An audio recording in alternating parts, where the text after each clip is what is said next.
Malam itu, Dimas baru saja selesai menyapu lantai ketika suara langkah kaki terdengar dari luar warung. Dia menoleh dan melihat seorang perempuan muda berdiri di ambang pintu. Wajahnya pucat dan pakaiannya terlihat seperti mode zaman dulu. "Selamat malam, Mbak mau pesan apa?"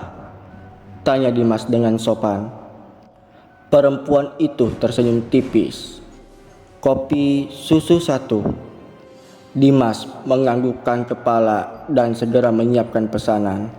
Namun saat dia kembali ke meja pelanggan, perempuan itu sudah tidak ada. "Hah? Kemana dia?" gumamnya sambil kebingungan. Atun melihat Dimas yang sedang kebingungan dan terkekeh. "Udah, taruh aja kopinya di meja." Dimas menurut, meski hatinya masih bertanya-tanya. Dan tiba-tiba kopi susu itu berkurang separuh. Gelasnya masih di tempat, tapi isinya jelas berkurang. Dimas menelan ludah. "Batun, ini gimana ceritanya?" Atun mendesah. "Dia itu pelanggan lama. Dulu sering kesini sebelum meninggal. Rupanya dia masih betah nongkrong di sini." Dimas semakin merinding. "Jadi sekarang kita nyediain kopi buat hantu?" Atun mengangkat bahu. "Daripada dia marah dan gangguin, mending kita layani aja, iya kan?" Dimas memijat pelipisnya. Dia benar-benar harus menyesuaikan diri dengan pekerjaan ini. Tapi satu hal yang pasti, di warung setan, pelanggan yang sudah meninggal tetap bisa kembali selama mereka masih ingin nongkrong. Malam itu, Dimas sambil menata beberapa gelas. Tapi tiba-tiba sebuah suara serak terdengar dari luar warung. "Nasi goreng satu, pedas." Dimas menoleh ke arah pintu, tapi tidak ada siapapun di sana. Dia melirik Atun yang sedang duduk santai di kasir. "Mbak, barusan ada yang pesan." Atun mengangkat bahu. "Ya udah, bikinin aja." "Tapi nggak ada orangnya." Atun tersenyum miring. "Nggak semua pelanggan bisa kelihatan." Dimas mendengus. Sudah beberapa bulan kerja di sini, tapi tetap saja sulit baginya menerima fakta bahwa sebagian pelanggan mereka berasal dari dunia lain. Dengan berat hati, dia mulai menggoreng nasi, menambahkan ekstra cabai seperti yang diminta. Begitu selesai, dia meletakkan piring di meja nomor 5, tempat yang kosong sejak awal malam. 10 menit berlalu. Saat Dimas kembali mengecek, nasi goreng itu sudah hilang tanpa jejak. Tidak ada sisa, tidak ada piring kosong. Yang tersisa hanyalah aroma sama bawang goreng dan secarik kertas kecil bertuliskan, "Terima kasih, besok coba masakan lain ya." Dimas menatap kertas itu dengan wajah pucat. Dia menoleh ke Atun yang hanya tertawa kecil. "Lihat sisi positifnya, Dim. Pelanggan kita setia." Dimas menghela nafas. Sepertinya malam-malam di warung setan masih akan panjang dan penuh kejutan. Malam itu, Dimas sedang menyiapkan bahan untuk memasak. Tiba-tiba aroma nasi goreng menyeruak di udara. Dia menoleh ke arah dapur, tapi tidak ada siapapun di sana. Kompor mati, wajan masih bersih, dan Atun sibuk dengan ponselnya di kasir. "Mbak, ada yang masak nasi goreng?" tanya Dimas. Atun mengangkat bahu. "Kayaknya nggak ada deh." "Kenapa?" Dimas mengendus udara lagi. Bau nasi goreng semakin kuat, lengkap dengan aroma bawang goreng dan kecap manis yang menggoda. Saat dia berbalik, tiba-tiba di meja nomor 3 sudah ada sepiring nasi goreng panas, lengkap dengan telur mata sapi di atasnya. Dimas tersentak. "Mbak, ini nasi goreng dari mana?" Atun menatap santai ke arah meja. "Oh, kayaknya pelanggan lama kita datang lagi." Dimas menelan ludah. "Pelanggan yang mana lagi, Mbak?" Belum sempat Atun menjawab, tiba-tiba terdengar suara sendok beradu dengan piring. Dimas bisa melihat dengan jelas nasi goreng di piring mulai berkurang, seolah sedang ada yang menyantapnya. Padahal kursinya kosong. Dimas ingin lari, tapi kakinya terpaku di lantai. Setelah beberapa menit, suara sendok berhenti. Piring yang tadinya penuh kini tinggal butiran nasi. Dan di sebelahnya ada uang 50.000 yang tampak sedikit usang. Atun tertawa kecil. "Heh, lihat sisi positifnya. Paling enggak dia selalu bayar." Dimas menatap uang di meja dengan ekspresi horor. "Mbak, besok aku izin gak masuk ya." Atun terkekeh. "Ah, jangan gitu. Kamu kan karyawan kesayangan pelanggan kita."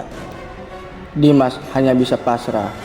Sepertinya malam-malamnya di warung setan masih akan penuh dengan kejutan. Malam itu, Dimas sedang mengelap meja.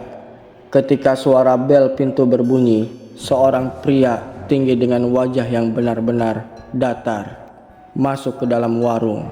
Bukan hanya ekspresinya yang kosong, tapi wajahnya benar-benar datar, tanpa hidung, tanpa mulut, tanpa mata. Dimas langsung merinding. "Mbak, pelanggan yang ini kayaknya nggak biasa." Atun menoleh sekilas dan mengangguk santai. "Oh, itu Pak Sarman.